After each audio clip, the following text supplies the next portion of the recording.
Good afternoon मेरे प्यारे बच्चों। जैसा कि अभी तक टॉपिक बन रहा था, अब मैंने सोचा कि एक सैंपल पेपर का एमसीक्यू आपको करवाएं। देखिए, जितना ज्यादा आप प्रैक्टिस करेंगे बेटा, अब प्रैक्टिस ही आपको संभालेगी, इस बात को याद रखिएगा। क्योंकि प्रैक्टिस जितना बेहतर होगा, चीजें उतनी बेहतर रहेंगी। ठीक है। और सभी लोग को तहे दिल से स्वागत। आप लोग इतना प्यार और दुलार दे रहे हैं, शायद किसी को मिला होगा बेटा। ठीक है, चलिए हम स्टार्ट करते हैं अपने टॉपिक को, लेट ना करते हुए, क्योंकि आप लोग एकदम पढ़ रहे होंगे मन से। स्टार्ट करते हैं। पहला क्वेश्चन हमारा है, to provided the abundance of holes the impurity added should be। बेटा एक बात बताइए आप लोग, खूबसूरत सी बात है कि बताइए कि आपको पता है कि जो सेमी कंडक्टर होता है, किसकी बात मैं करने जा रहा हूं बेटा? सेमी कंडक्टर की। किसकी बात करने जा रहा हूं? सेमी कंडक्टर की। ठीक है। जो सेमी कंडक्टर होता है वो आपके नेचर में जो होता है वो जर्मेनियम होता है और बेटा सिलिकॉन होता है ना। इसके आउटर मोस्ट सेल में बेटा कितने इलेक्ट्रॉन होते हैं सर? 4 इलेक्ट्रॉन होते हैं। कितने इलेक्ट्रॉन होते हैं आउटर मोस्ट सेल में? 4 इलेक्ट्रॉन। मतलब अगर देखा जाए तो बाहर वाले सेल में बेटा 4 इलेक्ट्रॉन होते हैं। ठीक है। अगर इसमें पेंटावैलेंट मिलाया जाए, पेंटावैलेंट मिलाया जाए, क्या मिलाया जाए बेटा? पेंटावैलेंट मिलाया जाए, तो पेंटावैलेंट मान लीजिए 4 इलेक्ट्रॉन इसका, 5 बाहरी मिलाया जाए, तो जैसे फास्फोरस हो गया, पेंटावैलेंट मिलाया जाए तो 1 2 3 4, ये किसका हो गया? जर्मेनियम। 5 बाहर से आपने ला दिया पेंटावैलेंट, तो 4 बॉन्ड बना लिए बेटा। 4 क्या बना लिए? बॉन्ड बना लिए। एक बचा रह गया, इसको फ्री इलेक्ट्रॉन कहते हैं। क्या कहते हैं? Free electron. तो पेंटावैलेंट से फ्री इलेक्ट्रॉन तैयार होता है। ट्राईवैलेंट मिला दिया जाए, जैसे बोरान हो गया, एल्युमिनियम हो गया, है ना, इंडियम हो गया, इन लोगों को मिला दिया जाए बेटा, तो ट्राईवैलेंट मिला दिया जाएगा, 3 मिला दिया जाएगा। एक बॉन्ड बना लिया, दूसरा बॉन्ड बना लिया, तीसरा बॉन्ड बना गया, एक इम्पटी रह गया, खाली रह गया। जब एक इम्पटी रह जाता है, इसका मतलब उसी को हम कहते हैं होल। क्या बोलते हैं? होल्स बोलते हैं। ठीक है बेटा। मतलब एक इम्पटी ही होल्स का निर्माण करता है। तो वही पूछ रहा है कि भैया बताइए कौन सी इम्प्योरिटी एडेड की जाए, तो शायद ऑप्शन नंबर सी है बेटा, ट्राईवैलेंट आप एडेड करेंगे। जैसे बोरान हो गया, एल्युमिनियम हो गया, तो वो बनेगा। ठीक है बेटा, ये हमारा फर्स्ट क्वेश्चन था। सेकंड क्वेश्चन पे आते हैं, हम चर्चा करते हैं बेटा। मेरा सेकंड क्वेश्चन क्या है? देखिएगा, सेकंड क्वेश्चन है, the ratio of voltage and electric current in a close circuit. Close circuit में मेरे प्यारे बच्चों, मेरे नन्हे मुन्ने, क्लोज सर्किट में करंट फ्लो करता है बेटा। क्लोज सर्किट में क्या फ्लो करता है? करंट। सर्किट ओपन हो तो करंट का फ्लो नहीं होता है, क्योंकि रेजिस्टेंस इनफाइनाइट हो जाता है ओपन सर्किट में। सर्किट ओपन हो तो करंट का फ्लो नहीं होता है, सर्किट क्लोज हो तो करंट का बेटा फ्लो होता है। तो क्या फ्लो करता है? करंट फ्लो करता है। कह रहा है रेशियो वोल्टेज एंड करंट, किसकी रेशियो बेटा लेनी है? वोल्टेज एंड करंट की जो रेशियो होती है, इसको हम रेजिस्टेंस R कहते हैं, और R एक हमारा कांस्टेंट होता है। तो इसका मतलब ऑप्शन नंबर डी सही है, रिमेन कांस्टेंट होगी। ना बेटा डिक्रीज करेगी, ना इंक्रीज करेगी, ना वेरी करेगी बेटा। क्या होनी चाहिए? कांस्टेंट होनी चाहिए। तब आसानी से आप करंट को क्या कराएंगे बेटा? फ्लो कराएंगे। चलिए मेरे प्यारे बच्चों, आई होप दूसरा भी आपका क्वेश्चन क्लियर हो गया होगा। ठीक है। मार्च से हमारी हर बैच लॉन्च हो जाएंगे, जिनके भाई छोटे छोटे भाई, छोटे छोटे बच्चे, छोटे छोटे सब होंगे, तो 8 से 7 8 वालों को इवन पढ़ाया जाएगा। 9 से लेकर 12 तक SSC, CGL, SSC, GD, police, शिक्षक भर्ती, जितनी भर्तियां बेटा आएंगी, हमारे पास टीचर मिल चुके हैं। हर चीज स्टार्ट होने वाला है और बेहतर ढंग से पढ़ाया जाएगा। फ्री ऑफ कास्ट आपको मिलेगा यूट्यूब पे, क्योंकि पैसे की बहुत लालच नहीं है बेटा। फ्री ऑफ कास्ट एकदम चलेगा। ठीक है बेटा।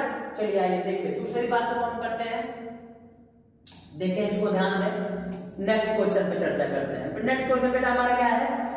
N astronomical telescope, astronomical telescope of 10-fold angular magnification has a length of 40 centimeter, the focal length of objective length। वो गजब की बात बता दी।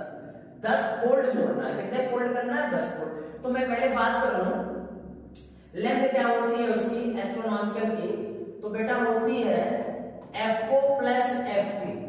लेंथ कितनी होती है बेटा? FO प्लस FV, ठीक है। और लेंथ है 44, मतलब FO प्लस FE बेटा इक्वल 40 सेंटीमीटर है मेरे बेटे मेरे लाल। क्योंकि एक बात को याद रखिएगा, एक कहानी जानते हैं क्या बताएं आपको? सुन लीजिएगा कहानी क्या है कि आप अंदाजा नहीं मार सकते हैं एमसीक्यू में। अगर एमसीक्यू में आप अंदाजा मारेंगे बेटा तो गलत हो जाएगा। अंदाजा एकदम नहीं मारेंगे एमसीक्यू में, पहले ध्यान के लगा के ही आपको काम करना है। 40 सेंटीमीटर हो गया, 10 आपने फोल्ड किया, इसका मतलब एंगुलर मोमेंटम जो एंगुलर मैग्निफिकेशन है बेटा यह इक्वल FO अपॉन FV, कितने फोल्ड किया? 10, तो FO अपॉन FV इक्वल बेटा 10 कर दिया, ठीक है। 10 फोल्ड मतलब एंगुलर मैग्निफिकेशन बन गया जो फोल्डिंग आपने की। तो बेटा यहां से एक बात बताओ, FE इक्वल बेटा कितना हो जाएगा? FE इक्वल मेरे सर जी 40 प्लस FO हो जाएगा। 40 प्लस क्या हो जाएगा? FO यहां लगा रख दीजिए, FO अपॉन 40 प्लस नहीं माइनस होगा शायद, हाँ तो भैया दोनों लोग ना गड़बड़ा है। 40 माइनस FO, तो 40 माइनस FO इक्वल 10, ठीक है। तो FO इक्वल इसका मल्टीप्लाई करेंगे बेटा कितना हो जाएगा? 40 नहीं है बेटा, 44 आंसर दिया है इसका, 44 सेंटीमीटर दिया है। तो गड़बड़ाओगे तो इससे गड़बड़ाएगा, 44 आपका हो जाएगा 44 हो जाएगा, ठीक है। तो हो जाएगा 10 से मल्टीप्लाई करोगे हो जाएगा 440 और माइनस 10F, माइनस क्या हो जाएगा 10F। तो बेटा आप एक बात बताइए, 10F को इधर आएगा कितना हो जाएगा आपका? तो बेटा 11 हो जाएगा। 11FO इक्वल 44, तो 11 फोजा मतलब FO इक्वल 40 सेंटीमीटर। कितना सेंटीमीटर? 40। तो ऑप्शन नंबर कौन सा सही है? डी वाला। देखिए है यो दिया है, 440 भी दिया है, कहीं यही मत ट्रिक मार दीजिएगा, ठीक है ना, नहीं तो गलत हो जाएगा। यो दिया है तो बेटा सही होगा डी ऑप्शन, ये वाला आपका ऑप्शन क्या होगा? सही होगा। चलिए चलते हैं आगे नेक्स्ट क्वेश्चन की ओर। देखिएगा बहुत खूबसूरत सा क्वेश्चन है, बहुत गजब का क्वेश्चन है। इस क्वेश्चन को आप पढ़ें, इस क्वेश्चन को आप जानें, ठीक है। अब bar magnet of the pole stand 2 ampere millimetre, ठीक है। बार मैग्नेट का जो पोल है वो इतना है। तो इसको लगा दे फार्मूला यार, tau equal mb sin theta, और यह इक्वल आपका 2l into q magnetic field है इंटू b sin थीटा कर दीजिए, ठीक है ना। क्या पूछा है इसमें? Distance between the pole of the magnet, मतलब 2l पूछा है। तो बेटा 2l इक्वल हो जाएगा tau upon qm b sin theta. बेटा इसको लगा लीजिए, आपका आंसर आ जाएगा। कमेंट में जरूर आंसर बताएंगे, इस फार्मूले से आंसर आपको मिलेगा। लेंथ पूछा है तो 2l होगा। देखिए जिस प्रकार से इलेक्ट्रिक डाइपोल होता है वैसे मैग्नेटिक डाइपोल भी होता है। एक इसको ध्यान दीजिएगा, तो इससे आपका क्वेश्चन आप इसको क्या करेंगे? सॉल्व करेंगे। चलिए बेटा आइए इस बात को आगे बढ़ाते हैं, नेक्स्ट क्वेश्चन पे ध्यान देते हैं, ठीक है। नेक्स्ट क्वेश्चन हमारा क्या है? The dimension of 1/2, the dimension of 1/2, इसको बताएं आपको क्या है? 1/2 एप्सिलॉन नॉट ई स्क्वायर, ठीक है। स्मॉल यू से इसको डिनोट करते हैं, इसको बोलते हैं एनर्जी डेंसिटी। ये क्वेश्चन पूछ भी सकता है, एनर्जी डेंसिटी क्या बोलते हैं बेटा? इसको एनर्जी डेंसिटी बोलते हैं, ठीक है। तो देखिए एनर्जी डेंसिटी बोलते हैं, क्या फार्मूला होता है? Energy density small you equal, ठीक है, potential energy per unit volume, capital you upon per unit volume. Capital you upon कितना हो जाएगा? पर यूनिट कितना हो जाएगा? वॉल्यूम। तो एनर्जी मतलब वर्क, वर्क का होता है m l की पावर कितना हो जाएगा? वर्क। एनर्जी मतलब हाफ में भी इस बार आप कुछ भी कर दीजिए भाई, किसी भी लगा दीजिए। चलिए देखिए ध्यान से, अब इतने पे आपको निकालना पड़ेगा energy upon per unit volume. तो ऑप्शन नंबर जो आपका सही हो जाएगा बेटा, तो इसमें ऑप्शन नंबर आपका सही हो जाएगा m l की पावर -1 t की पावर -2। हाँ ऑप्शन नंबर ए सही हो जाएगा। इस फार्मूले से आप निकालेंगे u equal capital U by v, इसको याद रखिएगा, ठीक है। एनर्जी पर यूनिट वॉल्यूम को एनर्जी डेंसिटी कहते हैं। ये देखिए इलेक्ट्रिक फील्ड है, एप्सिलॉन नॉट है, ये कांस्टेंट है, इस पे आपको चर्चा करने की जरूरत नहीं पड़ेगी। चलिए बेटा आगे चलते हैं, नेक्स्ट क्वेश्चन की तरफ हम बढ़ते हैं। हमारा नेक्स्ट क्वेश्चन देखिए, पढ़ाई बेटा एकदम ध्यान दीजिए, खूब अच्छे से पढ़ाई ध्यान देंगे तब मजा आएगा, ठीक है, नहीं तो एकदम पूरा दिक्कतें हो जाएंगी। The magnetic field of given length of wire of single turn coil as it centre is B, then it value of two turn coil for the same wire is. अरे यार गजब की बात है, जो मैग्नेटिक फील्ड होती है वो डायरेक्टली प्रोपोर्शनल होती है किसके, जानते हैं, number of coil, number of turns of coil. Inversely होती है एरिया, किसके इन्वर्सली होती है बेटा, एरिया की इन्वर्सली होती है, ठीक है। तो आप अच्छे से लगा सकते हैं इसको, क्या कर देंगे भैया, फार्मूला आप यूज कर देंगे इसमें। तो जब नंबर ऑफ टर्न होती कितनी है, इट्स वैल्यू फॉर 2 टर्न्स, तो जब वो 2 टर्न्स होगी तो मैग्नेटिक फील्ड 4 हो जाएगी, 4 मतलब 4b आपका आंसर आ जाएगा इसमें। सी वाले ऑप्शन में आप क्या कर देंगे, 4b कर देंगे। इस फार्मूले में याद रखेंगे b is directly proportional to number of turns of उसके, मतलब 4 होती है, 2 टर्न्स कॉइल है तो 2 का स्क्वायर करेंगे भैया 4 हो जाएगा, तो उसके फार्मूले से। चलिए आगे बढ़ा जाए, ध्यान दिया जाए। क्वेश्चन नंबर 7 पे है, the magnetic field between the horizontal pole of an electromagnet is uniform at any time but थोड़ा इसको करें, but its magnitude is one increasing at the rate of इतना, the area of the horizontal conductor, rate of change of magnetic field into area, ये निकल जाएगा, और I equal E by क्या हो जाएगा, R। E निकाल लेंगे, rate of change of magnetic field into क्या होगी, एरिया। देखिए रेट इसका इतना है और एरिया आपने इतनी है, मल्टीप्लाई कर दीजिएगा, E निकल जाएगा। I equal E by R। Sorry बेटा गलती हो गई, उसको माफ करिएगा, ठीक है ना, वो वाली चीजें उसमें लगेंगी नहीं। I इक्वल कितना हो जाएगा, E बाई R हो जाएगा, ठीक है, E बाई R हो जाएगा। इस प्रकार हम इसको क्या करेंगे, सॉल्व करेंगे। देखिए इसमें देखिए आपका रेट चेंज इतना है, इसका मल्टीप्लाई कर देंगे, फिर जो आएगा E आएगा, E अपॉन R जो रेजिस्टेंस है उसे डिवाइड कर देंगे, तो मेरा आंसर आ जाएगा। तो इसका ऑप्शन नंबर कौन सा सही हो जाएगा, ऑप्शन नंबर सी सही हो जाएगा, A B C वाला ऑप्शन नंबर सी। देखिएगा उसको लगा के देखेंगे तो आपका क्लियर हो जाएगा, ऑप्शन नंबर सी क्या हो जाएगा, सही हो जाएगा। इसका इधर उसका उधर हो गया, गलती हो गई बेटा, इसको ध्यान दीजिए। रेजिस्टेंस हाँ ये देखिए उसी में लगेगा जो मैं बताया था, BH equal mu naught NI upon कितना बेटा हो जाएगा आपका, 2R हो जाएगा। इसको क्या बोलते हैं, horizontal component of magnetic field, ठीक है। इससे लगाएंगे तो ऑप्शन आपका जो है इसमें क्लियर हो जाएगा, भैया कौन सा ऑप्शन है ये पता चल जाएगा, ठीक है बेटा, तो इससे आप लगा लीजिएगा।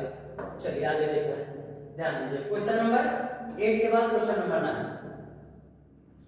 The refractive index of glass is 1.5, what is the speed of light in glass, ठीक है। तो आपको पता है फार्मूला, म्यू इक्वल क्या होता है, C बाई, म्यू इक्वल बेटा कितना होता है, C बाई V होता है। तो म्यू आपका कितना दिया गया है, refractive index 1.5 equal speed of light होती है 3.0 into 10 to the power 8। आपको स्पीड पूछा बेटा, V पूछा है, तो V इक्वल क्या हो जाएगा, 3.0 into 10 to the power 8 upon 1.5, तो 1.5 गुना 3 मतलब कितना, 2 गुणे 10 की पावर 8, 2 गुणे 10 की पावर 8, मतलब कौन सा सही हो गया हमारा, ये वाला ऑप्शन सही हो गया, ऑप्शन नंबर सी सही हो गया, ठीक है। इससे हम लगा लेंगे क्वेश्चन नंबर 9 कर लेंगे, ठीक है मेरे प्यारे बच्चों, आगे बढ़ते हैं, ठीक है। ध्यान में समझ में आ रहा है सबको, आना भी चाहिए, बेहतर होना चाहिए, ठीक है। चलिए नेक्स्ट क्वेश्चन देखिए, सबसे बेसिक क्वेश्चन है बेटा, पूछे गए क्वेश्चन है, क्वेश्चन नंबर 10। चलिए ध्यान दीजिएगा इसको, आइए देखा जाए। Two insulated charge copper sphere A and B have their center separated by a distance of 50 centimeter. What is the mutual force of electrostatic repulsion of the charge on each is इतना है, the radii of A and B are negligible compared to the distance of separation, मतलब उसको neglect कर दे तो formula बेटा F equal क्या formula होता है, कूलम वाला लगाइए, F equal 1/4 pi epsilon not Q1 Q2 by R square. इससे सॉल्व करेंगे बेटा आपका आंसर आ जाएगा। तो इसको सॉल्व करने का आपको पता है इसकी वैल्यू होती है कितनी बेटा, 9 into 10 to the power 9 ठीक है।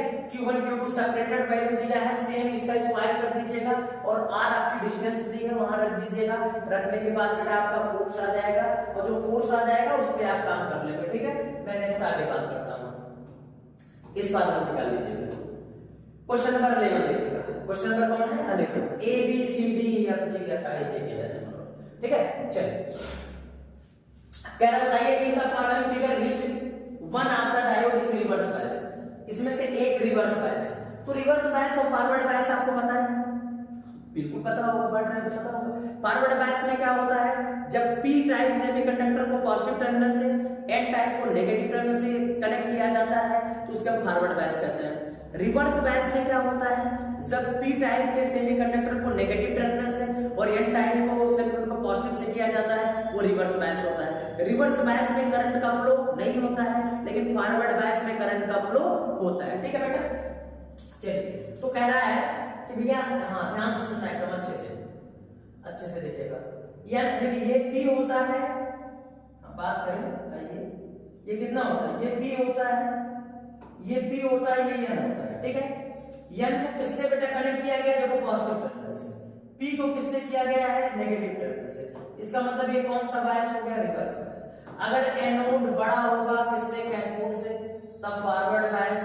Anode less than cathode, reverse bias. ऐसे भी हम पहचान सकते हैं। तो ऑप्शन नंबर सी आपका सही हो जाएगा। देखिए इसमें देखिए कितना गलत जुड़ा है, इसमें आपको ध्यान देना है किस प्रकार जुड़ा हुआ है, ठीक है ना। ये वोल्टेज ज्यादा है, ये वोल्टेज कम है, तो उसमें दिक्कत नहीं है, लेकिन देखो पॉजिटिव ज्यादा है इसलिए जुड़ा हुआ है। यहाँ देखिए ये आपका नेगेटिव पॉजिटिव से जुड़ा है, इसलिए ऑप्शन ये रिवर्स बायस है। तो ऑप्शन नंबर सी आपका क्या होगा, सही होगा। ये क्वेश्चन जरूर पूछेगा, इस पे जानकारी आपकी होनी चाहिए, फुल कमांड होनी चाहिए बेटा, फुल कमांड होनी चाहिए, ठीक है। अगर कमांड थोड़ी भी गड़बड़ है दिक्कत हो जाएगी। हाँ एक क्वेश्चन बड़ा अच्छा क्वेश्चन है। A fish looking up through the water see the outside world contained in a circular horizontal if the refractive index of water is 4.3 and the fish is 12 centimeter below the water और surface the radius of the circle। तो बेटा देखिए बहुत आसान है इसका, मुझे क्या मान लीजिए मछली, बेटा क्या है मछली, वैसे बनाने जानते नहीं है, बना देंगे थोड़ा बहुत, कोनो बात नहीं है। मछली बनाना है ना, बहुत खतरनाक हमारी होती है। चलो ठीक है, ये मछली होगी, मछली नहीं चूहा लग रहा है, चलिए कोई बात नहीं, मछली मान लीजिए, ठीक है। और थोड़ा छोटा करते हैं इसको, छोटा करते हैं, एक मान लीजिए मछली, चलिए इसी को मछली मान लेते हैं, फिश, ठीक है।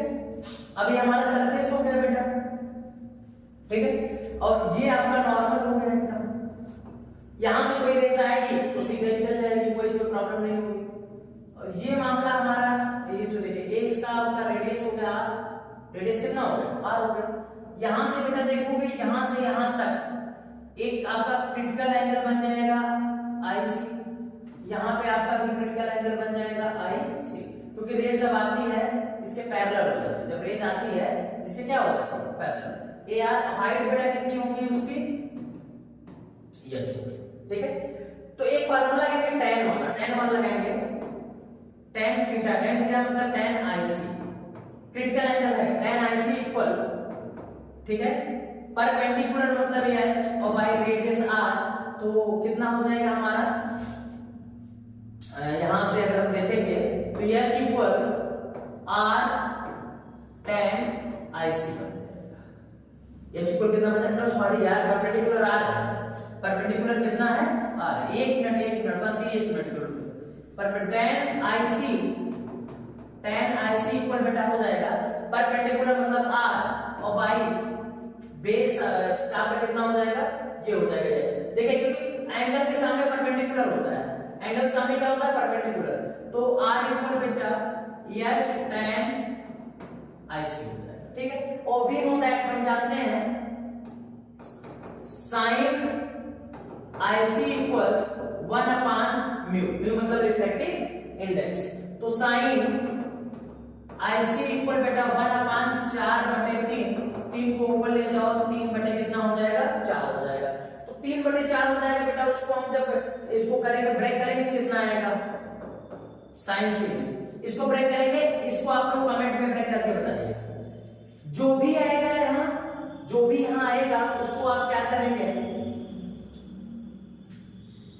जो भी आएगा उसको क्या करेंगे, यहाँ पे रखेंगे r इक्वल, हाइट कितनी है, हाइट है 12 सेंटीमीटर, 12 इंटू 10 IC, जो IC की वैल्यू आएगी, जो IC की वैल्यू आएगी यहाँ पे लाके पुट कर दीजिएगा और उसको क्या आ जाएगा, आपका आंसर आ जाएगा। हमें जहां तक उम्मीद है बेटा जो आपका आंसर होगा वो जानते हैं कितना होगा, 36/√27, 36/√7 होगा।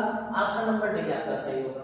A B C D ये ऑप्शन सही होगा, लेकिन कब, कमेंट में जब इसको आप सॉल्व करके दिखाएंगे तब, ये चीज दिखाएंगे तब जाके आपका काम ओके होगा। ठीक है बेटा, चले आगे देखिएगा ध्यान से।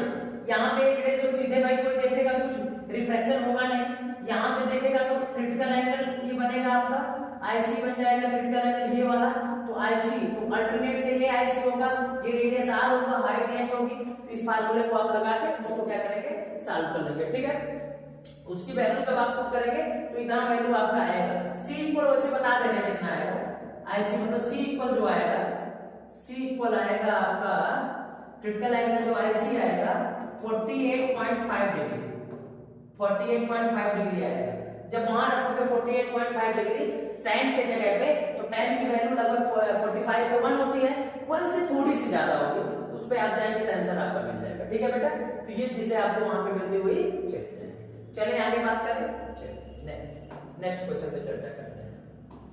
क्वेश्चन नंबर 13 क्या है, assertion and reason, assertion and reason. The threshold frequency of the photoelectric effect support the particle nature of light, सही है। The threshold frequency of photoelectric effect support the particle nature of light, एकदम सही बात है। If the frequency of incident light is less than the threshold frequency, electrons are not emitted from the metal surface. Reason भी सही है, assertion भी सही है, रीजन भी सही है, बट रीजन उसका करेक्ट एक्सप्लेनेशन नहीं कर पा रहा है। इसका मतलब आप आएंगे ऑप्शन नंबर किस पे, assertion and reason are true but R is not true. Option number B सही। ऑप्शन नंबर कौन सही होगा, बी। देखिएगा ऑप्शन नंबर बेटा यहाँ कौन सही होगा, बी सही होगा। ठीक है, एक इस बात को ध्यान देना, ऑप्शन नंबर यहाँ पे कौन सही होगा, बी सही होगा। ठीक है, क्वेश्चन नंबर 14 पे assertion, a spherical equipotential surface is possible for a point charge, a spherical equipotential surface possible for a point charge। Question number 14 है बेटा, इसको ध्यान दीजिएगा। ठीक है, तो सही है, एकदम सही बात है। और रीजन कह रहा है a spherical equipotential surface is not possible inside a sphere capacitor, ये गलत है, रीजन गलत है। वहां भी पॉसिबल है भैया, वहां भी पॉसिबल है। ठीक है ना, इसका मतलब जो assertion is correct statement but reason in wrong statement, मतलब ऑप्शन नंबर बेटा कौन सही होगा, सी वाला सही हो जाएगा। Question number 15 assertion, to observe diffraction of light the size of the obstacle and aperture should be the order 10⁻⁻7 metre. सही है, एकदम सही है, असर्शन इज सही, right. 10⁻⁻7 is the order of the wavelength of the visible light, एकदम सही है। मतलब assertion आपका राइट है, रीजन आपका राइट है, और रीजन एक्सप्लेन कर रहा है किसको, assertion को। इसका मतलब बेटा ऑप्शन नंबर ए आपका क्या है, राइट। देखिए A and R true, R is correct explanation of visible light का ऑर्डर यही होता है। ठीक है बेटा, चलिए नेक्स्ट क्वेश्चन की बात करते हैं। क्वेश्चन नंबर 16, ये मेरा लास्ट क्वेश्चन है, उसके बाद कल आपकी थ्योरी की चीज आएगी। बस असर्शन है, choke coil is preferred over a resistance to adjust current in AC circuit. सही है। Power factor of indicate induction is 0, ये भी सही है। Power factor of inductance is कितना होता है, 0। मतलब जो इसकी कहानी है बेटा, इसको ध्यान दीजिएगा। क्वेश्चन नंबर जो हम 16 की बात कर रहे हैं, इसको खूब अच्छे से ध्यान दीजिएगा। असर्शन एंड रीजन दोनों सही है, और रीजन इसका करेक्ट एक्सप्लेनेशन कर रहा है, तो बेटा ये मामला आपका सही होगा। ठीक है, सुन लीजिएगा ध्यान से। असर्शन एंड रीजन, ठीक है, perform over the register, E वाले ध्यान दीजिएगा। Choke coil is perform over a register is adjust current in an AC circuit. Reason कह रहा है पावर फैक्टर इंडक्टेंस 0, सही है। मतलब ए एंड आर ट्रू, और R is correct explanation of it. ठीक है, अब आप सभी लोगों को बाय बाय बेटा। इस 16 क्वेश्चन है पीपीटी में बना पाए थे। अब कल इसके आगे क्वेश्चन थ्योरी आपकी होगी, खूब अच्छे से पढ़िए, आप लोग बेहतर पढ़ाई करिए।